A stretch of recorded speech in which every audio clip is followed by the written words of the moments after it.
going to clear something up on the front end of releases rather than later. Because in the past, friends have seen some lyrics that I've written, and now that Hotel Bed's been released, I've got this a few times as well. Adam, I'm so sorry. I didn't know you were going through all this. Are you okay? Yeah.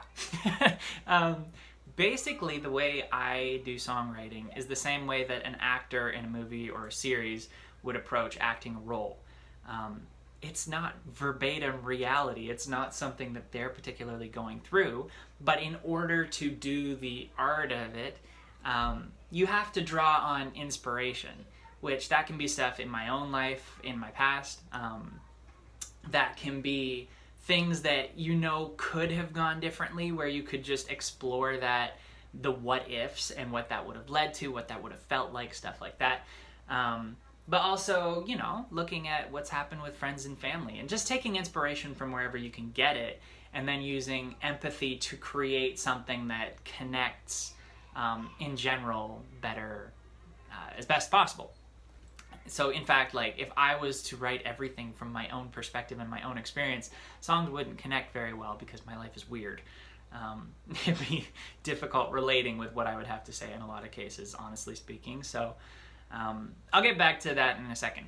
But before I do, let's talk about sad songs for a second, because you'll find out I've got a lot of sad songs or sadder songs coming. And it doesn't mean that I'm sad. It just means that I really love sad songs. Always have. Like, there's just something really enjoyable about the emotion of a sad song. Even if I'm like perfectly happy, in a great mood, I'll put on some sad songs and just enjoy them. Don't know why. It just is what it is. I'm sure a lot of you can relate to that. But even from a songwriting perspective, and writers will be able to relate with this as well probably, it's way more difficult to write happy songs, because happy songs, for some reason, I don't know why, become really cliche to try to capture in the same way that sad songs do. For some reason, I find there's just more to explore in sadness and pain than there is in happiness. Because happiness, when everything is together, it's pretty easy to sum up, just like everything's good, and that's great. But when something's wrong, somehow there seems to be more details of how and why. So as far as writing, there's just more to explore there emotionally, maybe. I don't know. But it's both. I just love sad songs. Doesn't mean I'm sad. And it's easier to write sad songs because it's less likely to sound cliche. I've written a couple happy songs, but even the first happy song that I'll release that'll come out will be one called Sunrise with Noor Arjun. And its specific target audience is 13-year-old girls in summertime, because that's what happy songs sound like to me. So anyway, yeah, oh, and just to drive the point home, in my opinion, the people who write the best, well, they're retiring now, but who have written the most volume of epic, wonderful, sad songs is Rascal Flatts. 3 happily married men with families. So I'm fine. It's not about that. It's just about the songs. But that, yeah, the other thing I should probably get into, just for the sake of it, is how and why I write music. Just because a few people have been confused about this, and fair enough. But I'm not primarily a lyricist at all. I can't write in abstract, and the abstract way that a lot of people write, that is art, I can't produce that. My brain doesn't work that way. I actually, musically, things come to me spontaneously, but lyrics is work. And usually the way I do it is I write exactly what I want to say in prose, and then I just manipulate it into rhyme until it works. So it's not like I'm just writing lyrics. I've written what I want to say, and then I manipulate it until it sounds like lyrics. But it's intentional, which means that if I'm writing something, there's a reason behind it, and it's just because a lot of the time it's just because I like talking about things that other songs don't necessarily talk about, especially in an era where it's all just clubs and sex and drugs and ego and blah blah blah, all the nonsense that I mean, it's not real life, and if it is real life, that's not really life to be celebrated when you look at the mental health of said people. So the reason that I generally write songs, I mean, sometimes I just write songs because they're fun and yeah, that's it.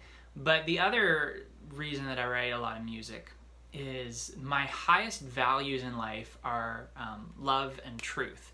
And if I love people and I believe that truth is important, one of the ways that I am compelled to love people is to push people to explore truth, because if I love them, I care if they're throwing their lives away. It's not my place to force them to think the way I think or anything like that.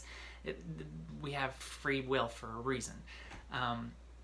But if I love people, you know, you do care whether they're thinking about the most important things in life. So I try to do that with my lyrics a lot of time, whether it's really deep, like the upcoming EP Through the Smoke will be, or whether it's just little stuff, just to push people to think a little bit differently.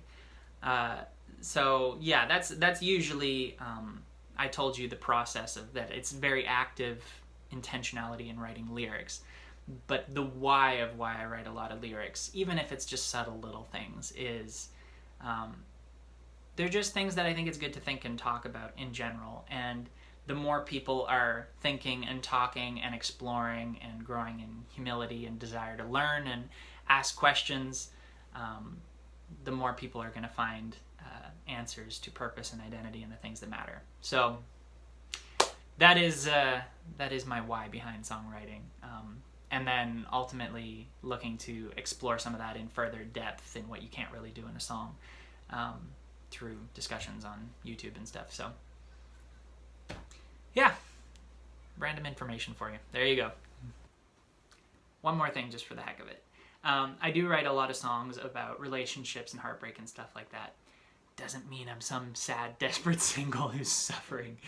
In fact, I love singleness, and more so the more time goes on, actually, where for some reason singleness is often seen in culture as like something to be ashamed of, a curse. You're not complete.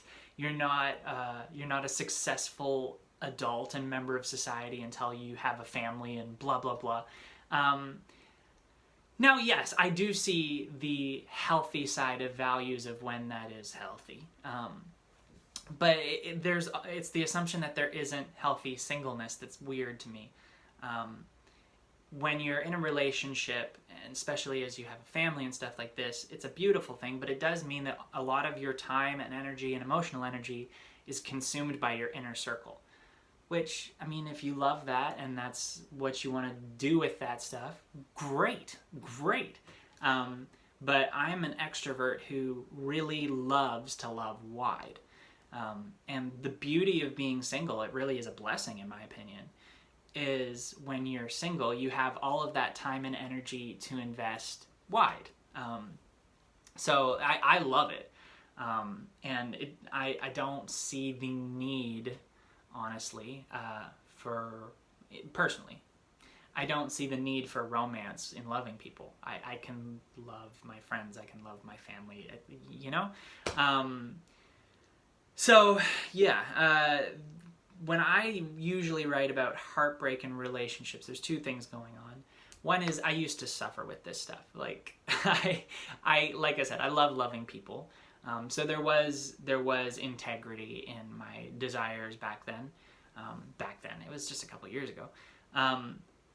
But also my insecurity and loneliness, and it wasn't so bad, but the tail end of my depression, stuff like that, meant that I didn't necessarily only love people. I also needed something, and what I needed was more of a concept than it was actually the person.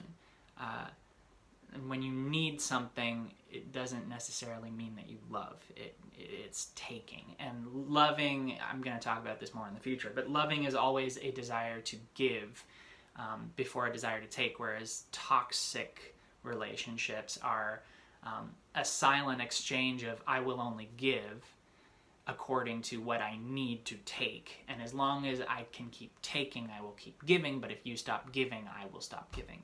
That's not love. That's not even close. So if you approach a relationship with your needs first, it's pretty well doomed. So when I write about relationships, I know what that felt like. And so I can write empathetically from that perspective. But also I do want to subtly challenge toxic relationships and cycles of toxicity. Just push people to think with lyrics. So that's usually where I write about relationship stuff is, just for the sake of connecting with people. The whole purpose of music, in my opinion, is to connect with people. So if a song can do that, great. But also, again, like I've said, to just push people to think a little bit more. So that's why.